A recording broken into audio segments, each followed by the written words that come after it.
නමෝ තස්සේ භගවතු අරහතු සම්මා සම්බුද්දස්සේ සාදු සාදු සාදු. ගෞරවනීය මහා සංඝරත්නයන් අවසරයි, ශ්‍රද්ධා සම්පන්න පින්නතුනි, ඔබත් අපිත් බුදුරජාණන් වහන්සේගේ ධර්මයෙන් පෝෂණය වන ශ්‍රාවක ශ්‍රාවිකාවන්. අප සියලු දෙනා බුදුරජාණන් වහන්සේගේ පිළිසරණෙන් ජීවිතය සුරක්ෂිත කරගන්නට අතිශයින් ආසාවෙන් උනන්දුවෙන් කල්පනා කරන අය. ඒ නිසා ඒ බුදුරජාණන් වහන්සේ පිරිනිවන් පාල බොහෝ කලක් ගියත් ධර්මයේ ස්වභාවය උතුම් වන නිසා, ශ්‍රේෂ්ඨ වන නිසා නුවණැති පින්වන්ත දෙවියන්ට වේවා මිනිසුන්ට වේවා අදත් ධර්මයේ පිළිසරණ, භාග්‍යතුන් වහන්සේගේ පිළිසරණ, තෙරුවන්ගේ පිළිසරණ එදාමෙන් අදත් එකසේම පවතිනවා. අප හොඳින් දන්නවා බුදුරජාණන් වහන්සේගේ ධර්මය ස්වාක්ඛාත වූ ගුණයෙන් යුක්තයි. එය කිසි කලක දුර්වල භාවයට පත් වෙන්නේ නැහැ. ඒ කිසි කලක වෙනස් වෙලා එහෙම නැත්නම් තවදුරටත් පෝෂණය විය යුතුයි කියන ස්වභාවයට පත් වෙන්නේ නැහැ. බුදුරජාණන් වහන්සේගේ ධර්මය පරිපූර්ණයි, පිරිසිදුයි, සම්පූර්ණයි. මුලැමැද අග ඊටාම පාරිශුද්ධයි, අංග සම්පූර්ණයි. සංශෝධනයක් කවදාවත් කිසිවෙකුටත් කළ නොහැකි. ඒ නිසා බුදුරජාණන් වහන්සේගේ ධර්මය සම්දිට්ඨික ගුණයෙන් යුක්තයි. කියන්නේ මෙලවදීම අවබෝධ කළ යුතුයි, අවබෝධ කළ හැකි. ඒ අවබෝධ කළ යුතු ධර්මය අකාලිකව අවබෝධ කළ හැකි දෙයක්. කිසිම කාලයක ප්‍රමාදයක්, කිසිම කල්පමාවකින් තොරව අකාලිකවම අවබෝධ කළ හැකි දෙයක්. ධර්මයට පැමිණ අවබෝධ කරන්න ඕන. වෙන විදිහකින් කරන්න බෑ. බුදුරජාණන් වහන්සේගේ ධර්මයට පැමිණ අවබෝධ කරන්න ඕන. ඊළඟට මේ ධර්මය තමා තුළට පිහිටවාගෙන අවබෝධ කරන්න ඕන. තමා තුලින් අවබෝධ කරගන්න ඕන. නුවණැත්තා තමා විසින්ම අවබෝධ කරගනු ලබනවා. එතන මේ බඳු ගුණයෙන් යුක්ත ධර්මයක් කිසි කලක නිෂ්ඵල දෙයක් බවට පත් වෙන්නේ නැහැ. වඳ බහින්නේ නැහැ. ප්‍රතිඵල රහිත බවට පත් වෙන්නේ නැහැ. ඒ නිසා මේ උතුම් ගුණ වෙනත් කිසිවකට සමකල නොහැකි මේ ගුණ වලින් යුක්ත ධර්මය අදටත් එදාසේම එකසේම අවබෝධ කළ හැකි. ඒ නිසා ඔබ ගන්නා මේ උත්සාහය ඊටාම උතුම් උත්සාහයක්, තා ශ්‍රේෂ්ඨ උත්සාහයක් වන නිසායි අප ඔබට අනුග්‍රහ පිණිස මේ ධම් කරුණු කියා දෙන්න අද කල්පනා කළේ. පින්වත්නි, අද අප ඔබට කියලා දෙන්න කල්පනා කළා ඊටාම උතුම් ධම් කරුණු අඩංගු සම්දිට්ඨික වශයෙන් අවබෝධ කළ හැකි, මෙලවදීම අවබෝධ කළ යුතු, අකාලිකවම අවබෝධ කළ හැකි, අවබෝධ කළ යුතු උතුම් කරුණු වලින් යුක්ත සූත්‍ර දේශනාවක් අද අප ඔබට සිහිපත් කර දෙන්න කල්පනා කළා. අද අපි කතා කරන්නේ පාතාල සූත්‍රය තුල අඩංගු දහම් කරුණු. මේ දේශනාවේ නම කුමක්ද? පාතාල සූත්‍රය. මේ දේශනාව අඩංගු වෙන්නේ සංයුක්ත නිකාය 4 කියන පොත් වහන්සේ තුල. බලන්න මෙහි නම කුමක්ද? පාතාල සූත්‍රය. අද මා හිතන්නේ මේ පාතාල කියන වචනය, පාතාලය කියන වචනය ලොකු කුඩා කාටත් ඊටා හුරු වචනයක්. නමුත් බලන්න අප ඊටාම සංවේගයට පත් වෙනවා. නුවණැත්තා, සදහවන්තයා අතිශයින් සංවේගයට පත් වේවි. බුදුරජාණන් වහන්සේගේ ධර්මය කොතරම් මිනිසුන්ගෙන් ඈතට ගිහිල්ලාද? එහෙම නැත්නම් මිනිසුන් කොතරම් ධර්මයෙන් ඈතට ගිහිල්ලාද? ධර්මයේ අර්ථ සහිත දහම් පද අද වෙනත් දෙයකට භාවිත වෙන බව ඔබට තේරෙයි. පාතාලය කියන වචනේ ඇසූ ගමන් ඔබ කාටත් එන අර්ථය අතිශයින් දුර්වල දෙයක්. ධර්මයට නොගැලපෙන අර්ථයක් තමයි පාතාලය කියන අර්ථය වචනේ ඇසූ ගමන් කෙනෙකුට එන්නේ. බලන්න මේ පාතාලය කියන වචනේ බුදුරජාණන් වහන්සේගේ ධර්මයේ තිබෙන වචනයක්. ඒතරේ අර්ථ සහිත මේ දහම් පාඨය එහෙම තමයි වචනය අද භාවිත වෙන්නේ නිෂ්ඵල අනර්ථයක් සඳහා.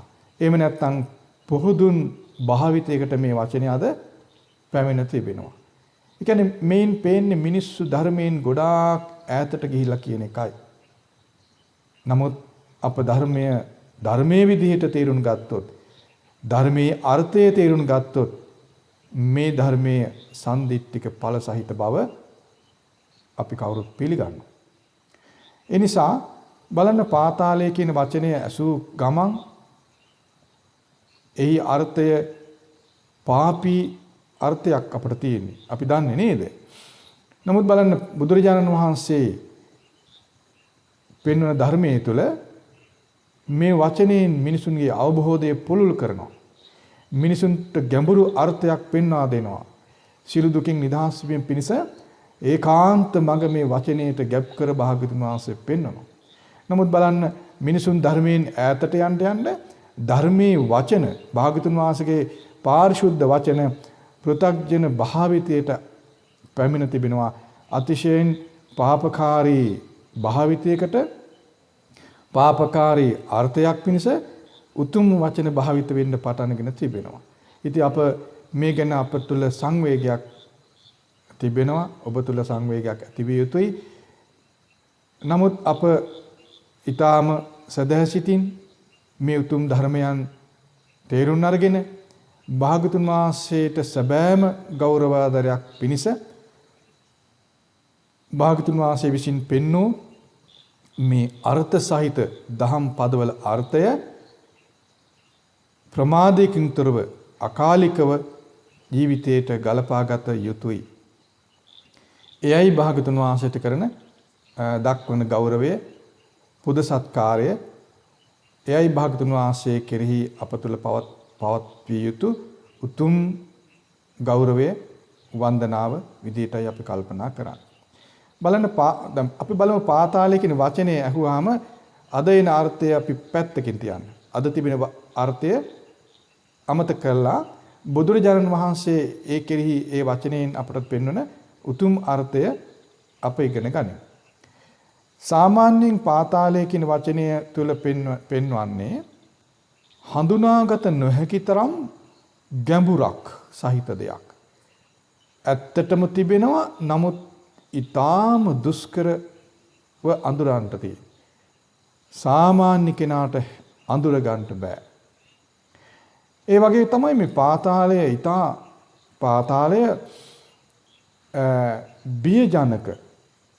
ඒ අඳුනන ගත්තොත් විනාශයට කරා යන ස්වභාවයෙන් යුක්තයි.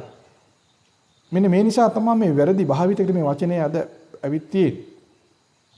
නමුත් බලන ධර්මයේ තිබෙන අර්ථය ඊට වඩා ගොඩාක් පාරිශුද්ධයි. ශ්‍රේෂ්ඨත්වයෙන් යුක්තයි. මේ අර්ථයේ මිනිසෙක් ශ්‍රේෂ්ඨත්වයට පත් කරනවා. පින්වත්නි බුදුරජාණන් වහන්සේ මේ දේශනාව විස්තර කරද්දී මේ විදිහටයි කියලා දෙන්නේ. මහණෙනි පෘථග්ජනයා මේ වගේ වචනයක් කියනවා. මහ මුහුදේ පාතාලයක් තියෙනවා කියලා. ඒතර පෘථග්ජන කෙනා කොහොමද කියන්නේ? මහ මුහුදේ පාතාලයක් තියෙනවා කියලා ප්‍රකාශ කරනවා. භාග්‍යවතුන් වහන්සේ තවදුරටත් කියලා දෙනවා මහණෙනි නොපවතින දකින්ට නොහැකි දෙයක් මුල් කරගෙනයි පෘථග්ජනයා මහ මුහුදේ පාතාලයක් තියෙනවා කියලා කියන්නේ.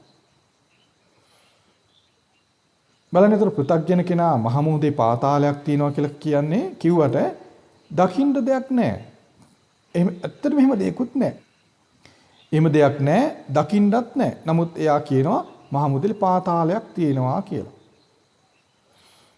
භාග්‍යතුන්ස් දේශනා කරනවා මහණෙනි කායික දුක් පීඩා වලටයි එමෙතන කායික දුක් පීඩා වලට කියන නමක් පාතාලය කියලා කියන්නේ. බලන්න මේ වචනේ භාග්‍යතුන් වහන්සේගේ අර්ථය. පාතාලය කියන්නේ කොමකටද? කායික දුක් වලට කියන නමක්. කායික දුක් විඳීම් වලටයි පාතාලය කියලා කියන්නේ. බලන්න මේ වචනේ අර්ථය අද භාවිතින් කොතරම් ඈතට ගිහිලාද? පාතාලය කියන වචනේ ඇහුවාම කුඩා කෙනෙක් වේවා, මධ්‍ය වයස කෙනෙක් වේවා, වයසට ගිය කෙනෙක් වේවා, උගතෙක් වේවා, නුගතෙක් වේවා, කවුරු ඇහුවත් අද කාලේ පාතාලය කියන වචනය ඔහුට යන්නේ අර්ථය හිස් අර්ථයක්, අනර්ථයක්. ඔහුගේ ජීවිතයට කිසි පිළිසරණක් නැති, අවබෝධයට උපකාර නොවන අර්ථයක් තමයි මේ වචනේ අද භාවිතයේ තිබෙන්නේ. ඊළඟ දේ තමයි ධර්මදර එහෙම නැත්නම් බුදුරජාණන් ශ්‍රාවකීන් මේ වචනේ භාවිත කරන්නේ. අද මේ වචනේ භාවිත කරන්නේ බුදුරජාන් වහන්සේගේ ශ්‍රාවක නොවන වෙනත් අය තම තමන්ගේ වෙනත් අර්ථයක් ඉස්මතු කරලා පෙන්වන්න. වෙනත් භාවිතයකටයි මේ වචනේ අද භාවිත වන්නේ. බලන්න මිනිසුන් ධර්මයෙන් කොයිතරම් ඈතට ගිහිල්ලාද? බලන්න බුදුරජාන් වහන්සේගේ ධර්මය තුල පෙන්වන්නේ කොහොමද? කායික දුක් විඳීම් වලට කියන නමක් තමයි පාතාලය. ඒතර එදා මේ වචනේහි අර්ථය ගැනීමෙන්, ඒ අර්ථය තේරුම් ගැනීමෙන්, ඒ අර්ථයට පැමිණීමෙන් සම්දිත්තික විපාක විඳි අය කොතරම් සිටියාද? අකාලිකව ධර්මය තේරුම්ගත් අය කොතරම් සිටියාද? අද මේ වචනේ ඇහුවාම අහන කිසිවෙක් මං හිතන්නේ මේ වචනේ අහන මේ කාලේ කිසිවෙක් බුදුරජාන් වහන්සේගේ ධර්මෙහි පෙන්වා දෙන අර්ථය ලබා ගනී කියලා. ඔවුන්ට වෙනත් අර්ථයක් තමයි කැවිලා තියෙන්නේ. ඒ නිසා අප බුදුරජාණන් වහන්සේ පෙන්වූ ධර්මයේහි ගැඹුරු අර්ථය එලෙසම තේරුම් ගන්න උත්සාහ කරමු. බලන්න බුදුරජාණන් වහන්සේ පෙන්වා දෙන්නේ කොහොමද? කායික දුක් විඳීම් වලට කියන නමක් තමයි පාතාලය කියලා කියන්නේ. බුදුරජාණන් වහන්සේ පෙන්වා දෙනවා තවදුරටත් අශෘතවත් පෘථග්ජන කෙනා කායික දුක් විඳීමෙන් පහස ලබලා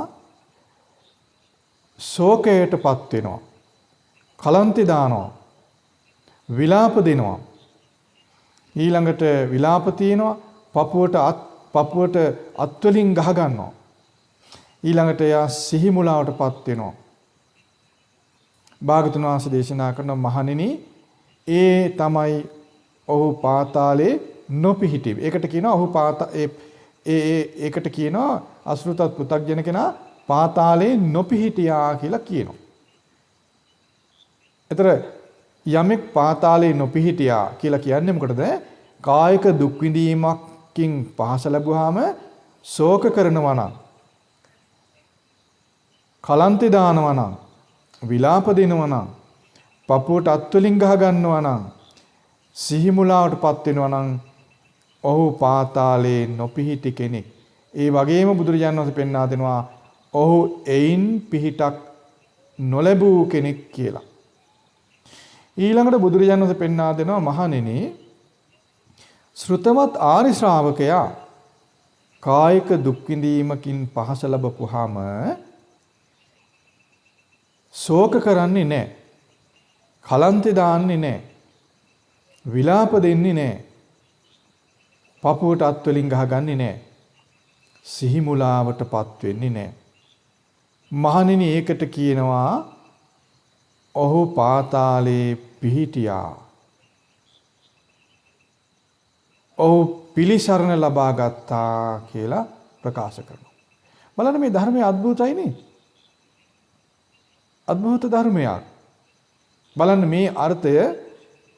මේ අර්ථයෙන් මිනිස්සු ගොඩාක් ඈතට ගිහිල්ලා අද අනර්ථයක් ඉස්මතු කරන්න මේ උතුම් දහම් පාඨය මේ වචනේ භාවිත කරනවා. ඒතර අප අසරණයි අද. නේද? එහෙනම් ශාසනය ඉස්මතු වෙන්නේ නම් ශාසනය ඉස්මතු වෙන්න නම් ශාසනය බබලන්ට නම් බුදුරජාන් වහන්සේ පෙන්වූ අර්ථ සහිත වචන අර්ථයෙන් යුක්තවම අප ඉගෙන ගත යුතුයි. බලන්න එතකොට භාගතුන් වහන්සේ පෙන්වන්නේ කොහොමද? අසෘතවත් පෘථග්ජන කෙනා ගැන පෙන්වනවා, අසෘතවත් ආර්ය ශ්‍රාවකයා ගැන පෙන්වනවා. ඒ දෙන්නගේ වෙනස පෙන්වනවා. එතකොට පෘථග්ජන කෙනා කියන්නේ භාගතුන් වහන්සේ ගැන දන්නෙත් නැහැ, ධර්මයේ ගැන දන්නෙත් නැහැ, ධර්මයේ කියා දෙන අය ගැන දන්නෙත් නැහැ. එයා පෘථග්ජන කෙනා. ශ්‍රුතවත් ආර්ය ශ්‍රාවකයා කියන්නේ භාගතුන් වහන්සේව දන්නවා, ධර්මයක් දන්නවා, ඒ ධර්මයේ කියා දෙන අය දන්නවා. එතකොට ඒ බඳු කෙනා ශ්‍රුතවත් කෙනා, ආර්ය ශ්‍රාවකයා. එතකොට අශ්‍රුතවත් පෘථග්ජන කෙනාගේ ස්වභාවය තමයි කායික දුක් විඳීමකින් පහස ලැබපුවාම නැත්නම් කායික දුක් විඳීමක් ඇති වුනහම ඔහු ශෝක කරනවා. ඔහු කලන්තේ දානවා. විලාප දෙනවා. ඊළඟට පපුවට අත් වලින් ගහ ගන්නවා. සිහිමුලාවටපත් වෙනවා. ඒ අසෘතවත් පෘථග්ජන කෙනාගේ ස්වභාවය. ඒ ස්වභාවය ගැන භාගතුන්ස පෙන්වන්නේ කොහොමද? ඔව් පාතාලේ නොපිහිටියා කියන්නේ ඒකටයි. එයින් පිළිසරණක් නොලබුවා කියන්නේ ඒකටයි කියලා පෙන්වනවා. ඒතර ආර්ය ශ්‍රාවකයාගේ ස්වභාවය තමයි කායික දුක් විඳීමකින් පහස ලැබපුවාම ශෝක කරන්නේ නැහැ. කලන්තේ දාන්නේ නැහැ. විලාප දෙන්නේ නැහැ. පපුවට අත් වලින් ගහගන්නේ නැහැ. සිහි මුලාවටපත් වෙන්නේ නැහැ. ඒකට භාගතුන්ස පෙන්වනවා ඔහු පාතාලේ පිහිටියා. එයින් පිළිසරණ ලැබුවා කියලා පෙන්වා දෙනවා. බලන්න මේ ධර්මය අපට කොහොමද උපකාර සහිත වෙන්නේ? අප මේ ධර්මයෙන් කොහොමද අර්ථය ඉස්මතු කරගන්නේ කියලා කල්පනා කරන්න. කායික දුක් විඳීමක් හඳුන්වන්නේ කොහොමද? පාතාලය කියලා. කායික දුක් විඳීම් වලට බුදුරජාණන් වහන්සේ පෙන්වන්නේ පාතාලය කියලා. ඒ දුක් විඳීම් වලින් පහස ලැබූ යම් කෙනෙක් ශෝක කරනවා නම්, කලන්තේ දානවා නම්, විලාප දෙනවා නම්, පපුවට අත් වලින් ගහ ගන්නවා නම්, සිහි මුලාවටපත් වෙනවා නම් ඔව් පාතාලේ නොපිහිටියා කියලා පෙන්වනවා. මේන් අදහස් කරන්නේ ඔහු හඳුනගත්තේ නැහැ කියන එකයි. ඔහු ඒ පාතාලය හඳුනගත්තේ නැහැ. ඒ නිසාම ඔහු එයින් පිහිටක් ලබන්නට අසමර්ථ වුණා. ශ්‍රුතවත් ආර්ය ශ්‍රාවකයා කායික දුක් විඳීමකින් පහස ලැබපුවාම ශෝක කරන්නේ නැහැ. කලන්තේ දාන්නේ නැහැ. විලාප දෙන්නෙත් නැහැ. පපුවට අත් වලින් ගහගන්නේ නැහැ. සීමුලටපත් වෙන්නේ නැහැ. ඔහු පාතාලේ පිහිටියා කියලා කියනවා. ඒකට හේතුව ඔහු ඒ ස්වභාවය අවබෝධ කරගත්තා. ඔහු පිහිටියා පාතාලේ. තේරුම් ගත්තා, අවබෝධ කළා. ඒ නිසා ඔහු එයින් පිළිසරණක් ලැබුවා. එතන අපි කොහොමද මේ ධර්මයෙන් අපේ ජීවිතය පෝෂණය කරගන්නේ කියලා අපි කල්පනා කළ යුතුයි. බලන්න කායික දුක් අපට තියෙනවද? කායික දුක් කොතරම් අපට තියෙනවද? ඒ කායික දුක් වලින් පහස ලැබලා තියෙනවද අපි? කායික දුක් වලින් අපට තව දුරටත් පහස ලබන්න වෙයිද කියලා කල්පනා කරන්න. කායික දුක් විඳින අවස්ථාව, විඳපු අවස්ථාව ඔබට මතක ඇති. ඒ කායික දුක් විඳිනකොට අප කෙලෙසද හැසිරුනේ? අප කොහොමද ඒට මුහුණ දුන්නේ? බුදුරජාණන් වහන්සේ පෙන්වන දෙආකාරයක් තියෙනවානේ. එක්තරා පිරිස් දෙකක් ගැන පෙන්නනවා. නේද? එතකොට මේ පිරිස් දෙකෙන් එක පිරිසක් කායික දුක්ඛකින් කායික දුක් විඳීමකින් පහස ලැබපුවාම ශෝක කරනවා, කලන්තේ දානවා, පපුටත් වලින් ගහ ගන්නවා, විලාප දෙනවා, සීමුලා වෙලා යනවා.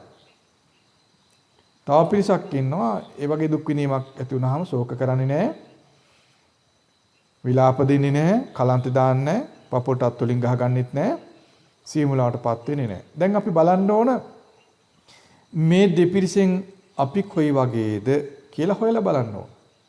එතකොට අපට අප ගැන යම් තීරණයක් ගන්න පුළුවන් අපි කොහොමද හැසිරෙන්නේ? අපි බුදුරජාන් වහන්සේ වෙන ධර්මයෙන් පිළිසරණක් තියෙනවද අපිට? ඒ කියන්නේ අපට විශ්වාසයෙන් තේරුම් ගන්න පුළුවන් නේද? මේක තමයි මෙලවදී ධර්මය අවබෝධ කරනවා කියලා කියන්නේ. බලන්න කායික දුක් විඳීමක් ඇති වුනහම ඒකට මූණ දෙන ආකාරයෙන් මෙලවදීද අපි අවබෝධ කරන්නේ මලම් පස්සේද? මෙලවදී අපි තේරුම් ගත යුතුද මරණට පස්සේ පරලෝකදී තේරුම් ගන්නේ? කායික දුක් විඳීමකදී ඒකට අප මූණ දෙන්නේ කොහොමද කියන දේ අප තේරුම් ගත යුත්තේ මෙලවදී. දැන් තරුණ කාලේ මැදි වයසේ වයසට ගියාම මේ ඉන්න වයසදීම මේ ධර්මයේ අප තේරුම් ගන්න ඕන. දැන් අපි තරුණයිනේ ඉස්කෝලේ වැඩ තියෙනවා, විභාගේ තියෙනවා. ඒ මෙතන දැන් අපි ළමයි ලැබෙන්න විවාහ වෙලා ළමයි ලැබෙන්න ඉන්නවා. ළමයා ලැබෙනකම් මුකුත් කරන්න බෑ. ඔහොම නේද ධර්මයේ පුරුදු කරන මිනිස්සු පමා වෙන්නේ. බලන විභාගයට පාඩම් කරන්න තියෙනවා කියලා ධර්මයේ පුරුදු කරන්න හොඳ නෑ කියලා හිතන්නේ. නේද? ධර්මයේ පුරුදු කිරීම විභාගයට අතිශයින් බාධාකාරයක් විදිහට අපි කල්පනා කරන්නේ. ඊළඟට විවාහයට සූදානම් වෙනවා, මඟුල් උත්සවයට සූදානම් වෙනවා. ධර්මයේ පුරුදු කිරීම අතිශයින් බාධාක් විදිහට මිනිස්සු කල්පනා කරන්නේ. දැන් ළමයා ලැබෙන්න ඉන්නවා. දැන් හිතනවා මේ ළමයෙක් ලැබෙන්න ඉන්නවා, මේ වෙලාවේ මොන බණ භාවනාවක්ද මේක බෑ වෙලාවක් නැහැ කියලා තමයි කල්පනා කරන්නේ. ඊළඟට කියනවා දැන් නම් ලෙඩ හොඳටම අමාරුයි, කොන්දේ අමාරුයි, නැගිට ගන්න බෑ. එහෙම නැත්නම් දනිස් අමාරුයි, කකුල් කැඩිලා, අත් කැඩිලා අමාරුයි, වේදනාව වැඩි. ඉතින් මේවා වුණා තියාන මොන බණ භාවනාවද කියලා හිතනවා, කතා කරනවා මිනිස්සුනේ. ඊළඟට වයසට ගිහිල්ලා මේ සීලාටව තේරෙන්නේ නැහැ. ඒ අයට කියලා වැඩකුත් නැහැ කියලාත් හිතනවානේ. දැන් බලන්නකො බුදුරජාණන් වහන්සේ පෙන්වන ධර්මයේ දේශ බලනකොට ධර්මයේ පුරුදු කිරීමට බාධායි කියන හේතු හරිද කියලා අපි කල්පනා කරන්න ඕනේ නේද? බලන්න මෙතන පෙන්වන්නේ මොකක්ද? කායික දුක් විඳීමකින් පහස ලබනකොට යමෙක් ඒ දුක් විඳීම මුල් කරගෙන ශෝක කරනවා නම්, කලන්තේ දානවා නම්, විලාප දෙනවා නම්, පපුවටත් ගහගෙන අඬනවා නම්, සිහිමුලාවටපත් වෙනවා නම් ඔහු පාතාලේ නොපිහිටි කෙනෙක්. එමෙතන අයින් පිළිසරණක් ලැබලා නැහැ. ඒ කියන්නේ මේ ධර්මයේ එමෙතන මේ කායික දුක් ස්වභාවය ගැන අවබෝධයකින් තොරයි කියන එකයි මේ පෙන්වන්නේ. ඒ කියන්නේ අවබෝධයක් නැහැ. ඉතින් යම් කෙනෙක් මේ කායික දුක් විඳීමකින් පීඩා විඳිනකොට නැත්නම් කායික දුක් විඳීමකින් පහස ලැබෙද්දී ඔහු ඒකින් ශෝක කරන්නේ නැත්නම්, කලන්තේ දාන්නේ නැත්නම්, පපුටත් ගහගෙන අඬන්නේ නැත්නම්, විලාප දෙන්නේ නැත්නම්, සීමුලාවටපත් වෙන්නේ නැත්නම් ඔහු ඒ පාතාලේ පිහිටි කෙනා. එයින් පිළිසරණක් ලැබලා ඒ කියන්නේ ඔහු ඒ ස්වභාවය අවබෝධ කරගෙන ඔහු ශ්‍රාවකේ. බලන්නතර කායික දුක් විඳීම අපිට ලැබෙන වෙලාව කොයි වෙලාවද කියලා අපිට නිශ්චය කරන්න පුළුවන් කමක් නැහැ නේද? ඒතකොට ඒක ළමා කාලේ, තරුණ කාලේ, මැදි වයසේ විවාහ වුණාම, ළමයි ලැබෙනකොට, ලෙඩ වෙනකොට, බඩගින්න මේ හැම දෙයකින්ම හැම වෙලාවෙම කායික දුක් තියෙනවා. එහෙනම් ධර්මය අවබෝධ කරගත යුතු වෙලාව තරුණ කාලේදීද, විභාගේ ඉවරුනහමද, ළමයා ලැබුණට පස්සේද, කෑම උයලා ඉවර වෙලාද, මෙහෙම නිශ්චය කර ගැනීම වැරදි නේද? ඒ නිශ්චය කර ගැනීම අතිශයින්ම දොස් සහිත දෙයක්, මුලාවක්, වැරදි අර්ථ ගැනීමක්. ධර්ම අවබෝධය, ධර්මයේ පුරුදු කර ගැනීම පිණිස වයස් පරතරයක්, කාල පරතරයක් කිසිවක් නැති බව දැන් තේරුම් ගන්න. එහෙනම් ධර්මයේ අවබෝධයේ පිණිස උවමනා කරන දේ තමයි පිරිසිදු දහම් දැනුම. ධර්මයේ අර්ථය නිවැරදිව දැනගෙන සිටීම. එයින් ශ්‍රද්ධාවටපත් වෙනවා. ධර්ම අවබෝධයට උවමනා කරන ශ්‍රද්ධාවයි. ශ්‍රද්ධාව තියෙන විභාගයට පාඩම් කරන ළමයට ධර්ම අවබෝධය ඒ වෙලාවෙදි කරගන්න පුළුවන්. ශ්‍රද්ධාව තියෙන ළමයා ලැබෙන තින අම්මට ඒ වෙලාවෙදි ධර්ම අවබෝධය කරන්න පුළුවන්. ශ්‍රද්ධාව තියෙන කායික අසනීපෙන් පෙළෙන කෙනාට ඒ වෙලාවෙදි ධර්ම අවබෝධය කරන්න පුළුවන්. ශ්‍රද්ධාව තියෙන කුඹුරු කොටන කෙනාට ඒ වෙලාවෙදි ධර්ම අවබෝධය කරන්න පුළුවන්. ශ්‍රද්ධාව තිබෙන කායික මහන්සිය, කය වෙහසා ඊටාම අමාරු බරපතල වැඩපොළ කරන කෙනාට ඒ වෙලාවෙදි ධර්ම අවබෝධ කරන්න පුළුවන්. ශ්‍රද්ධාව තියෙන වයසට ගිය කෙනාටත් ඒ වෙලාවෙදි ධර්ම අවබෝධ කරන්න පුළුවන්. ශ්‍රද්ධාව තියෙන මරණාසන්න කෙනාටත් ශ්‍රද්ධාව තියෙනවා නම් ධර්ම අවබෝධ කරන්න පුළුවන්. ශ්‍රද්ධාව කියලා කියන්නේ බුදුරජාණන් වහන්සේගේ අවබෝධය පිළිගැනීම. බලන්න දැන් බුදුරජාණන් වහන්සේ අවබෝධය අද අපි ඉගෙන ගත්ත ධර්මයේ තුල අපූර්ව විදිහට පෙන්වා දෙනවා. මොකද්ද ඒ අවබෝධයේ ඒ අපූර්ව ස්වභාවය? කායික දුක් වලට කියන නමක් පාතාලය කියලා කියන්නේ. ඒතර පාතාලය කියලා කියන්නේ හඳුන ගැනීමට දුෂ්කර දෙයක්. දකින්න දුෂ්කර දෙයක්. මොකද්ද දකින්න දුෂ්කර දේ? මේ තමයි දුක කියලා දකින්න දුෂ්කරයි. ඒතර කායික දුක මේ තමයි දුක කියලා දකින්න දුෂ්කරයි. මේ ලෝකයේ දකින්න දුෂ්කර දේ මේ තමයි දුක කියන සත්‍යය. එතකොට දැන් පාතාලය කියන වචනේ තුල පෙන්නන දෙහි පෙන්නන මේ එයින් කියවෙන දේ තුල දකින්න දුෂ්කර. දැන් යමෙක් අපිට සාමාන්‍ය විදිහේ අර්ථය බලන්න, සාමාන්‍ය භාවිතයේදී අර්ථය තියලා තියෙනවා මේ ගැඹුරු තැනක්. එබිල බැලුවට මොන විදිහින්වත් පේන්නේ නැති ගැඹුරු තැනක් ගැන අදහසක් තියෙනව නේද? ඒ වගේ දුක කියන ආර්ය සත්‍ය අඳුර ගැනීම පිණිස තියෙන තැනක් තමයි කායික දුක් ස්වභාවය. එතන ඒ කායික දුක විඳිනකොට මේ තමා දුක කියලා යමෙක් තේරුම් ගත්තොත් ඔහු ශෝක කරන්නේ නැහැ. ඔහු කලන්තේ දාන්නේ නැහැ. ඔහු පපුවට අත් ගහගන්නේ නැහැ. ඔහු විලාප දෙන්නේ නැහැ. ඔහු සිහි මුලාවටපත් වෙන්නේ නැහැ. බුදුරජාණන් වහන්සේ දුකයි කියලා පෙන්වා දුන්නේ මෙයයි කියලා කෙනෙක් ඒ වෙලාවේදී සිහි කරනවා නම්, තේරුම් ගන්නවා නම් ඔහු ශෝක කරන්නේ නැහැ. ඔහු විලාප දෙන්නේ නැහැ. ඔහුට කලන්තෙන්නේ නැහැ.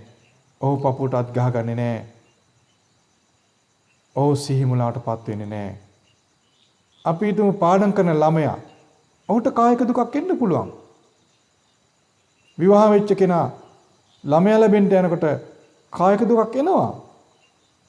ලෙඩ වෙනකොට වැඩ කරද්දී, ඔයද්දී, ළමයි බලද්දී, ගේ දොර අතපත ගාද්දී, රස්සාව කරද්දී, වත්ත පිට වැඩ කරද්දී, ඉස්පිරිතාලේ ඉඳද්දී ඒ හැමතැනකදීම කායික දුක් එනවා. ඒ කොයි වයසේදී, කොයි තරාතිරමකදී, කොතනදී හෝ වේවා කායික දුකක් එනකොට ශ්‍රද්ධාවන්ත කෙනාට සිහි වෙනවා බුදුරජාණන් වහන්සේ දුකයි කියලා කිව්වේ මෙයයි කියලා. ඔහු පාතාලේ පිහිටි කෙනා. ඔහු පාතාලයෙන් පිළිසරණ ලැබූ කෙනා බවට පත් වෙනවා. බලන්න අපි හිතමු උගතෙක් වේවා, නූගතෙක් වේවා. එහෙම නැත්නම් ළමා වේවා, තරුණ වේවා, මැදි වයස වේවා, වයසට ගිහිල්ලා වේවා, කුමන තරාතිරමක කෙනෙක් හෝ වේවා ගැන කල්පනා කළොත් ඔහුට කොතනදී කුමන අවස්ථාවකදී හෝ කායික දුක් දැනෙන්න පුළුවන්. තියුණු කර්කශ දුක් දැනෙන්න පුළුවන්. ඒ වෙලාවකදී ඔහුට තේරෙන ඔහු ධර්මයේ අහලා තියෙනවා නම්, ධර්මයේ පිළි අරගෙන තියෙනවා නම්, බුදුරජාන් වහන්සේගේ අවබෝධයේ පිළි අරගෙන තියෙනවා නම් ඔහුට ඒකාන්තයෙන් සිහි වෙනවා මේ තමයි දුක කියලා. යමෙකුට සිහි වෙන්නේ නැත්නම් මේ තමයි දුක කියලා. දුක දැනෙද්දී, දුක තියෙද්දී, දුක බහුලව තියෙද්දී, දුක අතිශයින් බහුලව තියෙද්දී මේ තමයි දුක. බුදුරජාන් වහන්සේ දුකයි කියලා කිව්වේ මෙයයි කියලා යමෙකුට සිහි වෙන්නේ නැත්නම් ඔහුට ශ්‍රද්ධාව නැහැ. ඔහු බුදුරජාන් වහන්සේගේ අවබෝධය පිළි අරගෙන නැහැ. ඔහු ධර්මයේ නොදත් කෙනෙක්. ඔහු ශ්‍රුතවත් භාවයට පත් නොවන කෙනෙක්. ඔහු ආර්ය භාවයට පත් නොවන කෙනෙක්.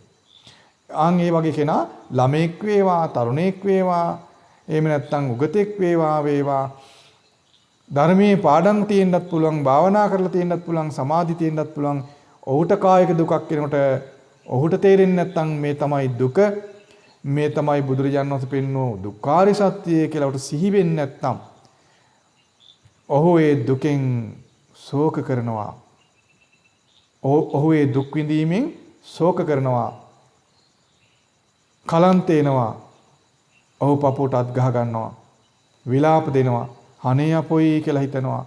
මේ මොකද කියලා හිතනවා. ඔහුට සිහි මුලාවටපත් වෙනවා. සිහි මුලාවටපත් වෙන කෙනාට ඔහුට ධර්මයේ තේරෙන්නේ නැහැ. ඔහුට බුදුරජාන් වහන්සේ සිහි වෙන්නේ නැහැ. ඔහුට පිරිත් කියන්න හිතෙන්නෙත් නැහැ. එහෙම නැත්නම් ඔහුට මේ බුදුරජාණන් වහන්සේ කිව් දෙයක් ගැන සිහි වෙන්නෙත් නැහැ. ඔහු විලාප දෙනවා. සිහි මුලා වෙනවා කියන්නේ ඒකයි. ඔහුට පින් පව් ගැන තේරෙන්නෙත් නැහැ. පින් කරන්න තේරෙන්නෙත් නැහැ. කිසිම දෙයක් තේරෙන්නේ නැහැ. ඔහුට ඒ වෙලාවේදී ඔහු කෑ ගහන්න පටන් ගන්නවා, විලාප දෙනවා. මං වගේ කාලකන්ණේ මේ මොකද මට උන්නේ? මෙන්න ඔයේකුත් විදියට ඔහු මුලාවෙන් කටයුතු කරන්න පටන් ගන්නවා. කායික දුකෙන් පහස ලබද්දී ඒ තමයි පාතාලේ නොපිහිටි බව. ඒ කියන්නේ මේ තමා දුක කියලා නොදත් බව.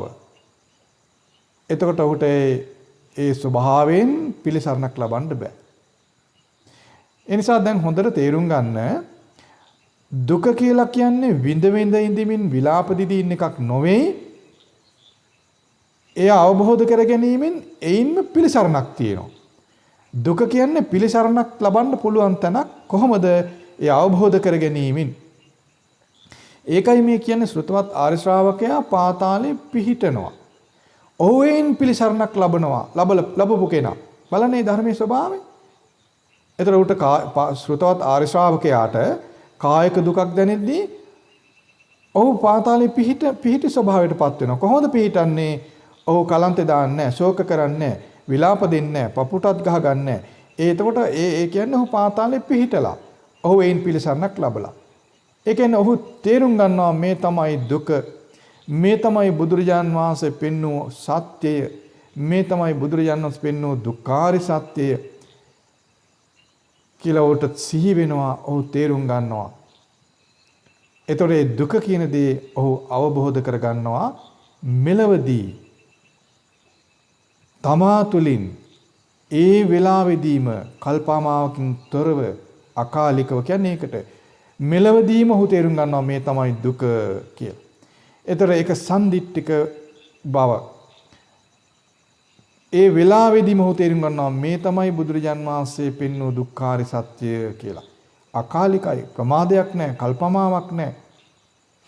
ඒතර ඔහු ධර්මයට පැමිණිලා ඔහු ඒ දේ කරන්නේ, ඒ තේරුම් ගන්න. වෙන විදිහකින් බෑ. ඒතර ඔහු තමා තුළින්ම ඒ දේ තේරුම් ගන්නවා. ඔහු ධර්මය ගැන දන්න කෙනෙක් මෙලවදීම ඔහු ඒ දේ තේරුම් ගන්නවා. බලන්න එතකොට ශ්‍රද්ධාව නැති කෙනා, බුද්ධ වචනේ නොපිළගන්න කෙනා කායික දුක් විඳීම් විඳ කෙරවලක් නැති කායික දුක් විඳීම් විඳ ඔහු කරන්නේ කොමක්ද? ශෝක කරනවා. ඌට කලන්තය ඇතිනවා. විලාප දෙනවා. පපුටත් ගහ ගන්නවා. සිහි මුලාවෙන් යුක්තව වාසය කරනවා. ඒතර අවබෝධ කළ හැකි දේ ඕනතරම් මතුවේ වෙනවා. අවබෝධ කර යුතු දේවල් ජීවිතේ පුරාම තියෙනවා. ළමා කාලෙද, තරුණ කාලෙද, පාඩම් කරද්දිද, විභාගෙ ලියද්දිද, විවාහ උත්සවයට සූදානම් වෙද්දිද, මඟුල් ගෙදරදීද, ළමයා ලැබෙද්දිද, ළමයා ලැබෙන්නේ ඉද්දැද්දිද, බත් උයද්දිද, බත් කනකොටද, කෑවට පස්සේදීද, නිදාගනිද්දිද, නිින්දෙන් අවදි වෙද්දිද, නානකොටද, කුඹුර කොටනකොටද මේ කොතනදී කායික දුක් තියෙනවා. සුළු වේවා මහත් වේවා කායික දුක් කොච්චරනම් තියෙනවද? ඒතර බලන්න අවබෝධ කළ යුතු දහම් නිමිත්ත, අවබෝධ කළ යුතු දේ අපේ ජීවිතේ නැග එනවා. ජීවිතේ පුරාවටම අවබෝධ කළ යුතු දේවල් ඉස්මතු වෙවි පේනවා. ඉස්මතු වෙවි පෙනෙද්දී ඇයි අපට ඒක අවබෝධ නොවෙන්නේ? මේ තමා දුක කියලා ඇයි අපිට නොපෙනෙන්නේ? ඇයි අප ඒ පාතාලේ නොපිහිටන්නේ? එකම හේතුව තමයි මේ තමා දුක කියලා පෙන්නූ ඒ බුදුරජාන් වහන්සේගේ අවබෝධය නොපිළිගැනීම. වෙන දෙයක් නොවේ. ඒ භාගතුන් වහන්සේගේ අවබෝධය නොපිළිගෙන අපි හිතනවා, අපි කියනවා දැන් මට කාලයක් නැහැ මේ පාඩම් කරන කාලේ. දැන් මට වෙලාවක් නැහැ මේ මඟුල් උත්සවයට සූදානම් වෙනවා. දැන් වෙඩින් එකට සූදානම් වෙනවා. දැන් ධර්මයේ පුරුදුන කාලයක් නැහැ. දැන් මේ gedara dore වැඩ වැඩි කාලේ. දැන් ධර්මයේ පුරුදුන කාලයක් නැහැ. එහෙම නැත්නම් අපිට රස්සාව වැඩි, වතු පිටි වල වැඩ වැඩි. ළමයින්ගේ වැඩ වැඩි. එහෙම නැත්නම් දැන් අපිට අසනීපයි. හොඳ නොවන රෝගයක් තියෙනවා. කලක් තිස්සේ මේ තෙල් බෙහෙත් ගන්නවා, පත්තු බඳිනවා, ඇටකටු බිඳලා අමාරුවෙන් ඉන්නේ. මේ වගේ දේවල් කියා දැන් අපිට ධර්මයේ පුරුදු කරන විවේකයක් නැහැ. මේ වගේ හේතු පෙන්වනවා. බලන්න මේ හේතු සියල්ලක්ම එක්ක හිතාමතා තමාම රවට ගන්නා බොරු. එහෙම නැත්නම් නොදන්නාකම නිසා ඇතිවෙන බොරු. නොදන්නාකමෙන් ඇතිවෙන රැවටිලි. මොකක් නොදන්නකමෙන්ද? ධර්මයේ විදිහට නොදන්නකමෙන් තියෙන රැවටිලි. එහෙම නැත්නම් මෙතන ව්‍යාජ බවක් තියෙනවා. කාමයන්ට ගිජු වෙලා, කම්සපට ගිජු වෙලා, කාමෙහි සුළු ආස්වාදයට ගුදුරු වෙලා, ඒකට ඇලී ගැලී ඉන්න නිසා ධර්මයේ අර්ථය ගන්න මැලි වෙනවා. නමුත් ඊළඟට අප තේරුම් ගන්නේ ඇත්තටම මේ ධර්මයේ සැබෑ අර්ථය එහෙම නැත්නම් පිරිසිදුව ධර්මයේ නොදන්නකම නිසා බොහෝ දෙනාට මේ ප්‍රමාදය සිද්ධ වෙන්නේ. පිරිසිදු ධර්මයේ දන්නවා නම් ගොඩාක් දෙනා ප්‍රමාදයටපත් වෙන්නේ නැහැ. මක් නිසාද හේතුව? පිරිසිදුව ධර්මයේ දන්නවා නම්, යලි ධර්මයේ හොඳින් අහනවා නම්, ධර්ම අවබෝධයට උමනා කරන නිමිති ජීවිතේ පුරාම තිබෙනවනේ. බලන්න මේ පාතාලයේ අපේ ජීවිතේ පුරාම තියෙනවා. අපේ ජීවිතේ ගත්තොත් පාතාලයක්මයි. කායික දුක් වලින් තොර ජීවිතයක් අපට නැහෙනේ. නේද? මවගේ කුසෙන් එළියට එද්දී හඬාගෙන විලාප දීගෙන එන්නේ අපි. නේද? මවගේ කුසෙන් එළියට එද්දී හඬාගෙන විලාප දීගෙන කඳුළු බැහැගෙනයි අපි එන්නේ. ඊළඟට එතෙන් පටන් කයෙන් විඳින දුක් කෙරවලක් තියෙනවද? දන්නා කාලේ මතක් කරන්න. දන ගාගෙන යනකොට වැටිච්චා.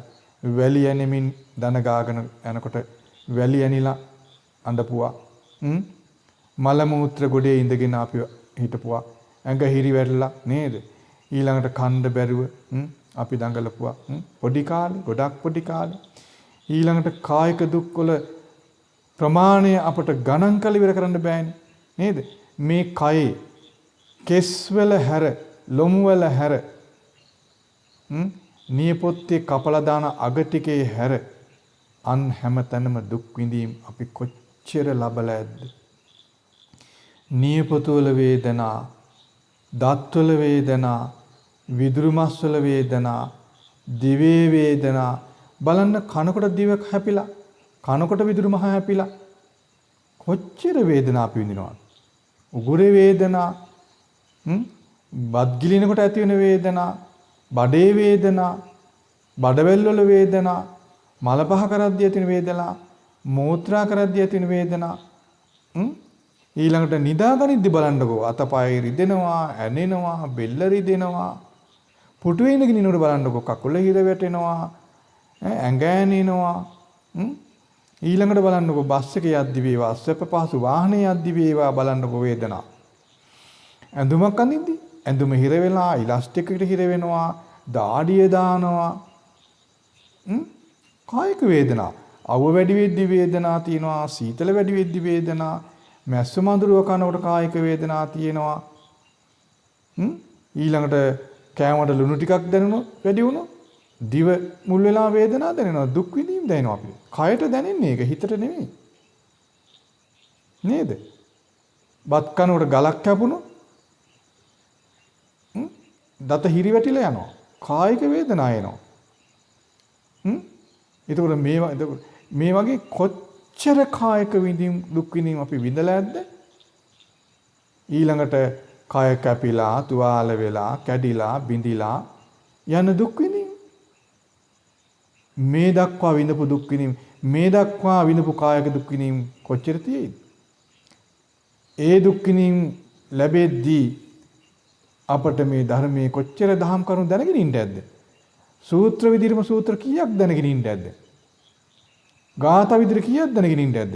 කොච්චර බණ කතා කරලා ඇද්ද? සමාධි තියෙන්න ඇති ඇතම් අයට. නමුත් බලන්න කායික දුක් හිසේ කෙස් ගානට වඩා කායික දුක් විඳ විඳ මේ තමා දුක කියලා තේරුම් ගන්න බැරුව අනේ වැඩ වැඩි බලන්නකෝ භාවනාවක් කරගන්න වෙලාවක් නැහැ. අනේ අපිට වාසනාවක් නැහැ. රස්සාවේ වැඩ වැඩි, බොස්ගේ කරදරයි, බොස්ගෙන් බේරෙන්න බෑ, නිවාඩුවක් ලැබෙන්නේ නැහැ. භාවනාවක් කරගන්න බෑ ගගා. බොරුවට මේ මුලාවෙන් කතා කරන අය කොච්චර ඉන්නවද? ඔබම බලන්න, ඔබට වෙලාව නැහැ ගගා, ඔබ කොච්චර හූල්ලන්නද? ඒක නොදන්නකමට වෙන දෙයක්. එහෙම නැත්තම් රැවටීම නිසා වෙන දෙයක්.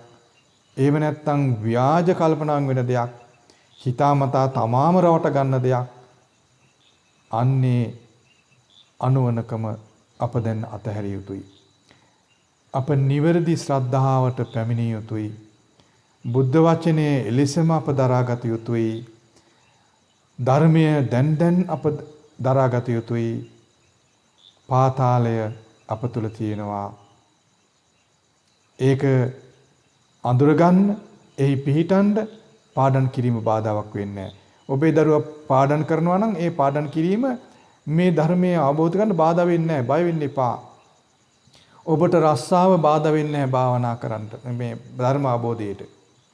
ඔබට gedara වැඩ කිරීම, gedara ගොඩාක් වැඩ කිරීම මේ ධර්ම අවබෝධයට බාධා වෙන්නේ නැහැ. බලන්න කල්පනා කරලා කායික දුක් විඳීම් වලින් ඔබ කොයිතරම් විඳවනවද කියලා. කෑම කෑවත් බත් කටක් වැඩුණු ගමන් ඔබට කායික දුක් විඳීම් වෙනවා. පොඩි වෙලාවක් අපි හිතමු ගමනක් යනවා, වාහනේ යනවා, වැසි මූත්‍රා බරක් එනවා. කොච්චර කායික දුකක්ද? එහෙම ඔබ කොච්චර දුක් විඳලා ඇද්ද? ඒ වගේ අවස්ථාවන් බලන්න කල්පනා කළා. නේද? එතකොට දැනට මේ වෙනකොට අප විඳ තිබෙන කායික දුක් ස්වල්පයයි. ඒ බඳු කායික දුක් ස්වභාවයකදීවත් මේ තමා දුක කියලා සිහි කරගන්න බැරුව අපට වෙලාව නැහැ කියා අපි හිටියොත් අනාගතයේදී මීට වඩා තියුණු කර්කස කායික දුක් විඳින්න අපට වෙනවා. බුදුරජාණන් වහන්සේ පෙන්වා දෙනවා තියුණු කර්කස දුක් විඳිනවා. ඒ ළඟට මරණාසන්න වූ වේදනා කායට දැනෙනවා. එතකොට ශ්‍රුතවත් ආරි ශ්‍රාවකයා ඒ බඳු මරණාසන්න වූ කායික දුක් දැනෙද්දී විලාප දෙන්නේ නැහැ, ශෝක කරන්නේ නැහැ, පපුවටත් ගහගන්නේ නැහැ, සිහිමුලාවටපත් වෙන්නේ නැහැ කියලා. බලන්න පාතාලයේ පිහිටි, ඒ කියන්නේ මේ තමා දුක කියලා දැකපු, අවබෝධ කරගත්ත, එයින් පිළිසරණ ලැබූ වීරියවන්තයාගේ ස්වභාවය. අපි අහලා තියෙනවානේ බිම්බිසාර කියලා රජ කෙනෙක් ගැන. බුදුරජාණන් වහන්සේ වැඩ සිටි කාලේ බිම්බිසාර කියලා රජ කෙනෙක් හිටියා. ඔහුට විඳින්න උනා ගොඩාක් කායික දුක්. මේක නොදන්නා කෙනෙක් මේ ලෝකේ නැති තරම්. අපි කරන්නේ ඕවයින් කවි හදන එකයි. මේ ඒ ගැඹුරු ධර්මයන් මුල් කරන් කවි ලියන එක, සින්දු ලියන එක, එහෙම නැත්නම් තොරන් ගහන එක, පොත් ලියන එක විතරනේ. බුදුරජාන් වහන්සේ එහෙම දෙයට ධර්මයේ කිව්වේ නෑ කියලා දැන් හරි තේරුම් ගන්න. බුදුරජාන් වහන්සේ ධර්මයේ කියා දුන්නේ අපට අවබෝධ කර ගැනීම පිණිසයි. බලන්න අපට මේ පුංචි බඩේ කැක්කමක් හැදුනම විලාප දෙනවා. පුංචි ලෙඩක් හැදුනම විලාප දෙනවා. අනේ අපට පුංචි කොන්දේ කැක්කමක්, පුංචි ධනිස් කැක්කමක් හැදුනම විලාප දෙනවා. අපට භාවනා කරන්න බෑ. වෙලාවක් නැහැ, අමාරුයි, දුෂ්කරයි කියලා. බිම්බිසාර රජුරන්ට වගේ කායික දුකක් අපට දැනුනොත් අපි මොනවා කරන්නද? කොයි තරම් විලාප දෙයිද? කොයි තරම් ශෝක කරයිද? කොයි තරම් පපුවටත් ගහගයිද? අනේ මම මේ තරම් හොඳ දේ කළා තියෙද්දිත් මට වැඩක් උනේ නෑ කියලා ශෝක කරાવી. මොකද අපට සමහර අය කතා කළාම කියනවා. අපට සමහරු කියනවා අපි මෙච්චර පින් කළා අපිට සැනසීමක් නෑ. අපි මෙච්චර හොඳ දේ කළා අපිට සැනසීමක් නෑ කියලා කියන අය ඉන්නවා. එතකොට බලන්න ඒකට හේතුව කුමක්ද? ධර්මයේ විදියට තේරුම් නොගෙන සිටීමයි ඒකට හේතුව. ඒ නිසා ධර්මයේ ඉගෙන ගන්න අප කවුරුත් බුදුරජාණන් වහන්සේ පෙන්වූ ධර්මයේ ඒ විදිහටම අර්ථ සහිතව දරා ගන්නට ඕන. අන්න එතකොට ඒ ධර්මයේ පිළිසන ලබන්නට අපට කාලය ඕන තරම් තියෙනවා. ඒ සඳහා නිමිති ඉස්මතු වෙවි එනවා මේ මිනිස් ජීවිතයේදී. ඒකයි මිනිස් ලෝකයේ ධර්මාබෝධයට සුදුසු තැනක් බවට පත් වෙන්නේ. කායික දුක් ගොඩාක් තියෙන තැනක් මිනිස් ලෝකයේ. ඒ වගේම ඒ කායික දුක් අවබෝධ කළ හැකි ස්වභාවයක් තමයි මිනිස් ජීවිතය. කායික දුක් මීට වඩා තියෙන තැන් තියෙනවා. තිරිසන් ලෝකයේ මීට වඩා කායික දුක් තියෙනවා. හැබැයි අවබෝධ කරන්න බෑ. මක් නිසාද? බුදුබණ එහෙ නැහැ. ඒ නිසා අවබෝධ කරගන්න බෑ. කායික දුක් තියෙනවා. പ്രേත ලෝකේ කායික දුක් තියෙනවා. හැබැයි ධර්මයේ එහෙ නැහැ. ඒ නිසා අවබෝධ කරගන්න බෑ. නිරේ කායික දුක්, කෙරවලක් නැති දුක් කායික නිරේ තියෙනවා. එහෙත් ධර්මයේ නැති නිසා අවබෝධ කරගන්න බෑ. නමුත් මිනිස් ලෝකේ කායික දුක් තියෙනවා, ධර්මයේ තියෙනවා. අවබෝධ කරගන්න පුළුවන්. කරගන්න බැරි නම් හේතුව තමයි ධර්මයට සමීප නොවීම, ධර්මයෙන් ඈතට යෑම. වෙන කිසිම හේතුවක් නැහැ. දැන් බලන්න පාතාලයේ කියන දහම් වචනය අද භාවිතයට ගන්නෙ මොකටද? අවබෝධයට නොවේ. හිස් පෘථග්ජන භාවිතයේ කාරණාවක් සඳහායි මේ උතුම් දහම් පදය භාවිත වෙන්නේ. ඒතර අප ධර්මයෙන් කොච්චර ඈතට ගිහිලාද? මිනිසුන් සාමාන්‍ය විවහාර දැනුමින් පෝෂණය වෙද්දී ධර්මයෙන් ගොඩාක් ඈතට ගිහිල්ලා. අපි දැන්වත් මේ උතුම් ධර්මයට සමීප විය යුතුයි. ඒතර අපට කාලය ඕන තරම් තිබෙනවා. ධර්මය අවබෝධයේ පිණිස ඒ ධර්මයේ නිමිති අපේ ජීවිතය තුළ ඕන වෙලාවක ඉස්මතු වෙනවා. බත් කන කොටත් ඉස්මතු වෙනවා. නිදාගනිද්දිත් ඉස්මතු වෙනවා. වැඩපොළේදී වේවා, පයින් යද්දී වේවා, අවුවෙන් දැද්දී වේවා මේ ධර්මයේ අවබෝධයට උවමනා නිමිති ඉස්මතු වෙනවා මේ ජීවිතේදී. නැහැ කියලා කියනනම් ඔහු අනුවණේ එහෙම නැත්නම් සතකපට කෙනෙක්. ඔහු සැබවින්ම පෘථග්ජන කෙනෙක්. මිනිස් ලෝකේ ධර්ම අවබෝධ කරන්න බැහැයි කියලා කියනවා නම් ඒකට වෙන තැනක් නැති බව අප තේරුම් ගත යුතුයි. කායික දුක් අඩු තැන්වල මේක කරන්න බෑ. ධර්මයේ නැති කායික දුක් තියෙන තැන්වලත් මේක කරන්න බෑ. ධර්මයේ තිබෙන කායික දුක් තිබෙන මිනිස් ලෝකේ මේ තමා දුක කියලා තේරුම් ගන්නට උවමනා කරන්නේ ශ්‍රද්ධාව පමණයි. ශ්‍රද්ධාව තියෙන අපට මේ තමා දුක කියලා තේරුම් ගැනීමෙන්ම ප්‍රඥාව ඉපදෙනවා. ඒතර අපට ශ්‍රද්ධාවක් තිබෙනවා, ප්‍රඥාවක් තිබෙනවා. ශ්‍රද්ධාවත් ප්‍රඥාවත් සහිතව ධර්මය පුරුදු කරද්දී සීනුවන, වීරිය, ආදී ධර්මය අවබෝධ කර ගැනීමටත් සම්පූර්ණ කරගන්න උවමනා සීල ධර්මයන් අප තුළ ඉපදෙනවා. ඒ නිසා ඒ සඳහා උවමනා කරන එකම දේ තමයි ශ්‍රද්ධාව. බුදුරජාණන් වහන්සේගේ වචනය එලෙසම පිළිගැනීම. බුදුරජාණන් වහන්සේගේ අවබෝධය එලෙසම පිළිගැනීම. ඉතින් ඒ නිසා අද මේ ඉගෙනගත් උතුම් ධර්මය ඔබටත් කාටත් ධර්ම අවබෝධයට ලංවීම පිණිස එහෙම නැත්නම් ධර්මයෙන් ඈතට ගිය අයට ධර්මයට සමීප වීමට මේ දහම් පණිවිඩය උපකාරයක් වෙනවා. එතකොට ධර්මයෙන් ගොඩාක් ඈතට ගිය මිනිසුන්ට සැනකින් මේ මොහොතේම ධර්මයට ගොඩාක් ලං වෙන්න පුළුවන්. මේ මොහොතේ ඔබ වාඩි වෙලා ඉන්නේ ධර්මය අහන්ට දැන් ඔබට කායික දුක් දැනෙනවා. දැන් ඔබට ධනිශ්‍රී දෙනවා. දැන් ඔබට කොන්දරි දෙනවා. දැන් ඔබට කුසේ බඩගිනි වේදනා දැනෙනවා. දැන් ඔබට සීතල හෝ උණුසුම හෝ දැනෙනවා. මේ සියල්ල කායික දුක්. දැන් ඔබට හිතන්න පුළුවන් මේ තමා දුක. මේ කායික දුක මේ තමා දුක්ඛාරි සත්‍යය. බුදුරජාන් වහන්සේ අවබෝධ කළ යුතු දුක කියලා පෙන්වන්නේ මෙයයි කියලා ඔබට දැන් සිහි වෙනවා නම් දැන් ඔබ පාතාලයේ පිහිටලා දැන් ඔබ ඒන් පිළිසරණ ලබන්න පටන්ගෙන දැන් ඔබ මේ පටන් ගත්තොත් ඔබට මින් ඉදිරියේ දැනෙන හැම කායික දුකක්ම ඔබ අවබෝධ කරගනි මේ තමා දුක කියලා. ඔබ මේ මනුස්ස ජීවිතයේ දිනලා ඔබ පාතාලයේ පිහිටලා පාතාලයෙන් පිහිට ලබලා. ඒතර ඔබට ඔබ පාඩම් කරත් ඔබට කායික දුක් දැනෙනවා. ඔබට එතකොට පාඩමට බාධාවක් වෙන්නේ නැහැ මේ තමා දුක කියලා සිහි කර ගැනීමට. ඒක සිහි වෙයි. ඔබට අමාරුවක් වෙන්නේ නැහැ. ධර්මයේ දන්නවනම් සිහිවීම අපට ආයාසයක් ගන්න නැති දෙයක්. ධර්මයේ පිළිගත් කෙනාට මේ තමා දුක කියලා සිහිවෙන්න 아무තු මහන්සියක් ගන්නෙ නැහැ. ඒතර රස්සාව කරද්දිත් අපි හිතමු කුඹුරු කොටනවා. අපි හිතමු වාහනයක් එහෙනම් බර අදිනවා. නාටම්බිය කියලා හිතන්න. මුට්ටියක් කරගහගෙන යනවා. ඔහුට කොන්දරි දෙනවා, දාඩිය දානවා, ඇඟරි දෙනවා.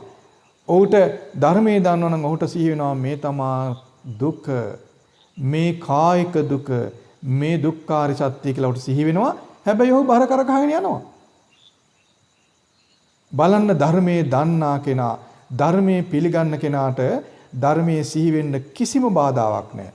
ඔහුට මුට්ටේ කර ගැහුවත්, කඩුපාර කෑවත්, කසපාර කෑවත්, ගුටි කෑවත්, හෙලිපාර කෑවත් ශ්‍රද්ධාව තියෙන කෙනාට මේ තමා කායික දුක කියලා සිහි වෙනවා. ඒ සිතුවිල්ල එන්ට උට බාධාවක් වෙන්නේ නැහැ. බාධාව ශ්‍රද්ධාව නැතිකම පමණමයි. ඒ නිසා මේ මොහොතම ධර්මයට සමීප වෙන්න මොහොතක් වෙනවා. ඒකාන්තයෙන් ඔබට අපි සෙත් පතනවා ඔබ සියලු දෙනාට මේ සම්දිට්ඨකෝ අකාලිකෝ ඒහිපස්සිකෝ ඕපනායිකෝ පච්චත්තං වේදිතබ්බෝ විඤ්ඤෝහි වන මේ ස්වාඛාතෝ ධර්මය කිසි කලක වඳ නොබසින ඵල සහිත ධර්මය ඔබට පිළිසරණ පිණිස පවතින ධර්මයට සමීප වීමට මේ මොහොතම ඔබට උපකාර වේවා. මේ මොහොතේම ඔබ ධර්මයට සමීප වේවා කියලා සෙත් පතනවා, ආශිර්වාද කරනවා.